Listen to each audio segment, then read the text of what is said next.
RM20,000 dirompak inflasi dalam jangka masa 5 tahun sahaja. Dekat tangan saya adalah item 5 program. Tahun 2020, harga dia adalah sekitar RM10,900. Tahun ini, 2025, harga dia adalah sekitar RM30,000. Bagi tuan-puan yang simpan duit sekitar RM10,000 sejak tahun 2020, sebenarnya nilai duit tuan-puan sudah pun dirompak inflasi sekitar RM20,000 dalam jangka masa 5 tahun sahaja. Sebenarnya, untuk elakkan simpanan tuan-puan daripada dirompak oleh inflasi dalam jangka masa yang panjang, boleh simpan sebahagian kekayaan dalam bentuk emas. Di sini, tuan-puan kena perbagaikan portfolio simpanan tuan-puan. Simpanan duit ada, simpanan dalam bentuk hartanah ada, dan simpanan dalam bentuk emas pun wajib ada. Sebab apa? Sebab setiap portfolio simpanan ada kelebihan masing-masing tuan-puan. Jadi, untuk pastikan tuan-puan faham setiap portfolio simpanan, menurut pakar kewangan iaitu Tuan Azizi Ali, simpanan dekat dalam bank sebenarnya cukup untuk 1 hingga 2 bulan sahaja belanja. Selebihnya, tuan-puan boleh simpanlah dekat ASP, tabung haji ataupun KWSP untuk perbelanjaan hangus dan simpanan kecemasan 3 bulan pendapatan.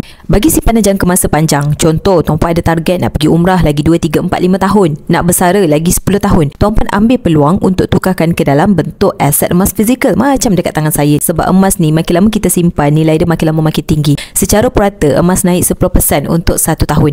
Ini sahaja sejak Januari sampailah Oktober.